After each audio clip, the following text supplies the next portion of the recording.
Well, greetings once again, ladies and gentlemen. Future Friday.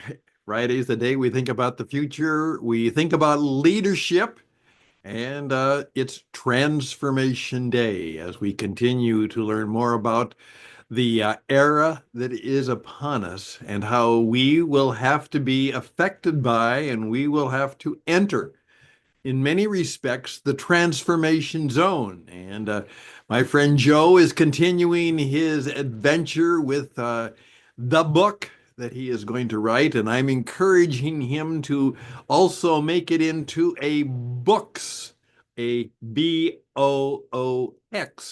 And we'll be talking to you more about that. And we've already mentioned the possibility that it could be a major innovation and transformation to actually change the world of booking since the era of Gutenberg. And not only is that happening, but of course, the artificial intelligence revolution is going faster than we can ever begin.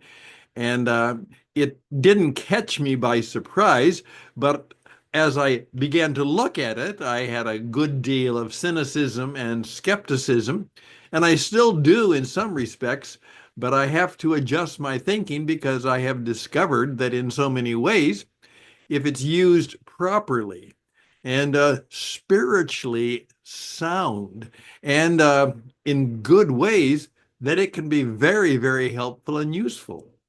Now, of course, the scary thing is that, as I pointed out, is that it's getting to know me.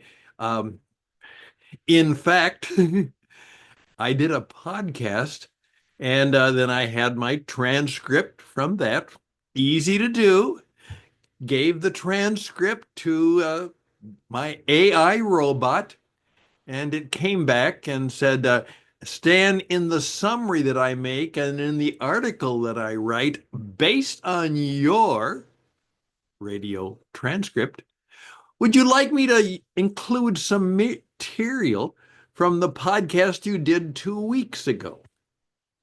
You see, it not only has my stuff, it has a memory of my stuff, and it obviously has a memory of something about me. And so, what I decided to do is to give this robot a name. And it's based on a nickname that I used to have when I was young, which I particularly liked more than I liked the name Stanley. Stan was okay, but a good Polish friend who was a good mentor to me said, Hey, you know what? Those of us who are Polish, Stanley's a very common name since Saint Stanislaus is the patron saint of Poland. And our favorite nickname for a Stanley is STOSH. And I liked that. As soon as I had to leave that town, nobody else used it. But I decided that that's what I'm going to name my robot, STOSH, STOSH Podcast. And then what I did is I went on to AI and said, Stosh, you are my robot. You are my AI robot. Please give me a picture of you. This is crazy, isn't it? And so it did. And you have seen him in a number of my other publications. This is kind of the thing I'm using to give a little bit of an icon and an image to my AI chat. That's the one I use, though I've also learned that Midjourney is going to be helpful for graphics, and there are so many of them now. You'll have to choose carefully, but it is, and then many companies like Zoom and other things are now beginning to create their own small, but also very important AI apps that are complementary to their programs and to their particular product. It is changing so many things so fast. And combine that with the tariff transformation that is taking place under the new ideas about economics and world trade with President Donald Trump.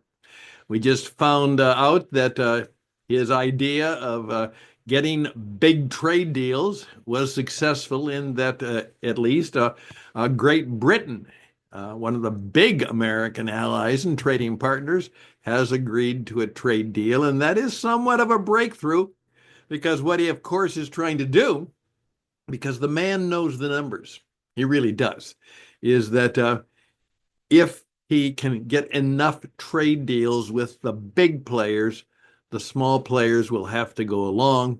And then, of course, it's the big guy, China, and we'll see where that happens and what happens.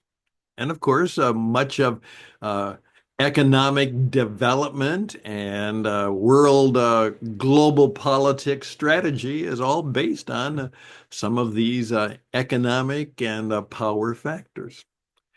Well, what I did is I found that there is so much that has been helpful and useful to me, particularly in the area of research, and in particularly, I will be a much better writer. I mean, I'm a good talker, but writing is hard.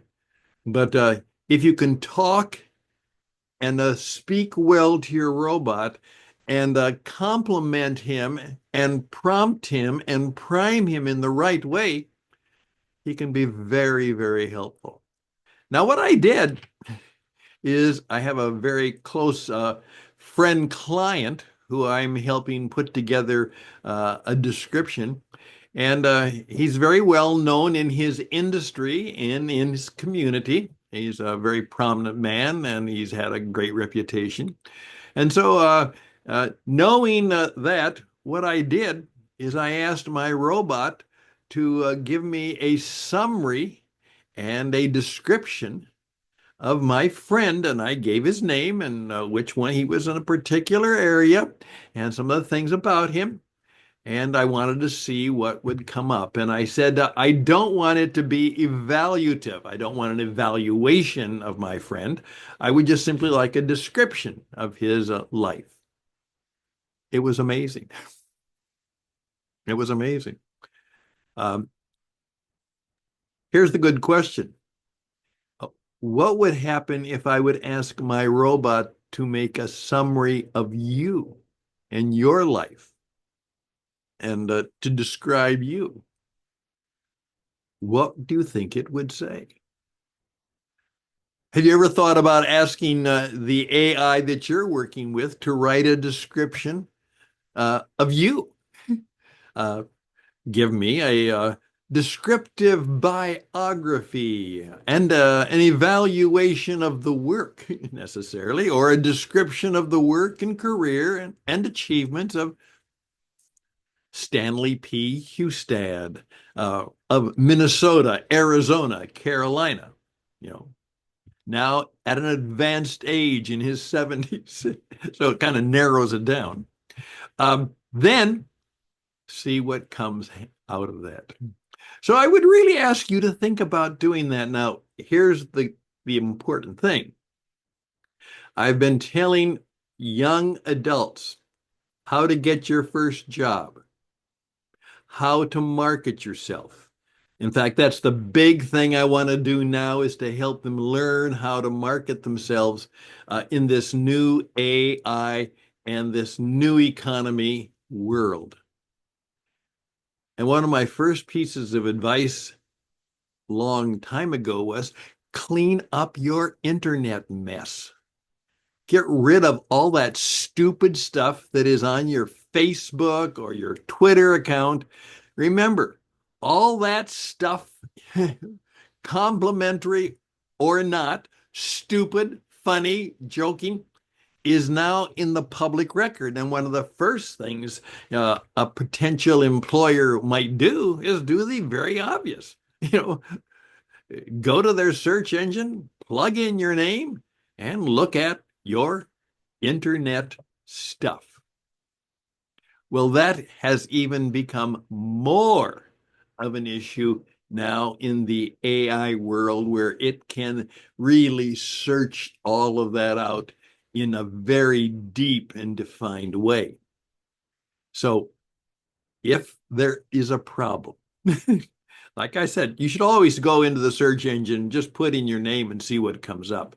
That's just a common thing you need to do on a regular basis. But now it is more important than ever that you seed the internet with good creative stuff and that you seek as best as you can. Now, that's part of the problem. Sometimes you can't get rid of some of that stuff. It's there. And part of the problem is some of that is on somebody else's stuff. They've got pictures of you or they've got posts of you that might show up, and your name is also on their stuff. So that can be a problem. That's why I often say is if you don't want the world to see it or hear it, don't say it or picture it. The microphone is always hot, is what we used to say in radio. Never assume that the microphone has been turned off. Never assume that the camera has been turned off. Um, if they're nearby, assume somebody can hear or somebody can see. Well, that's my little thought for this Transformation Day. So why don't you do a little experiment with that? And why don't you see what you discover? And perhaps you'll also discover that you need to do a little transforming or clean up or future providing better stuff work. By the way, I can help you do that. That's what I'm good at, helping you learn how to market and position and market you. Because remember, nobody will buy from your business or buy from you or maybe even hire you or vote for you until they buy you. That's the deal. The old Donald Trump line. Everything is a deal. And this is one of them.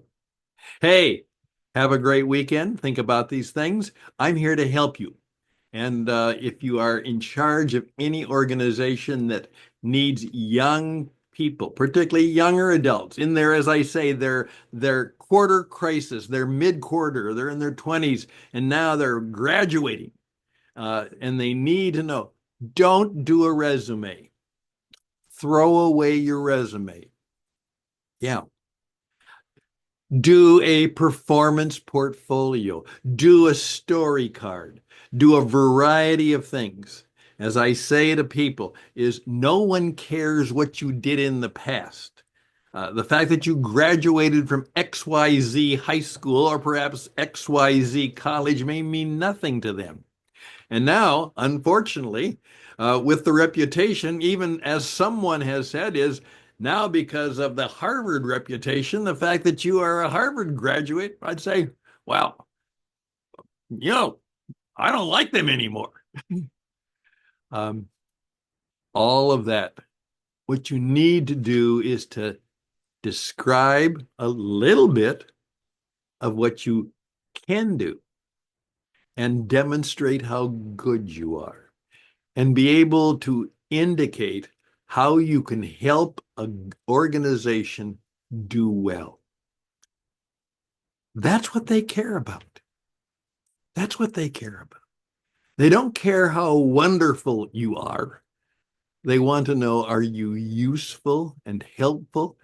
And if we pay you a salary of $60,000 where we could have bought a new pickup truck for that, we spent it on you. Are you worth it? Are you worth it? Does my business make $70,000 because you are there, but 60,000 of it I had to give to you? Are you worth it? I'm here in the business to help you be useful and to help you be worth it. Reach out to me at stan@witradio.net, stan@witradio.net. Remember, if you want to build a better business, you'll probably have to build a better you. And so do I. Every day I've got to get better. Every day I've got to get better. I hope I did a little helpful thing today. Best and blessings to you all. Always close with a benediction. Remember, always bless somebody. bless a lot of bodies every day. Bye for now.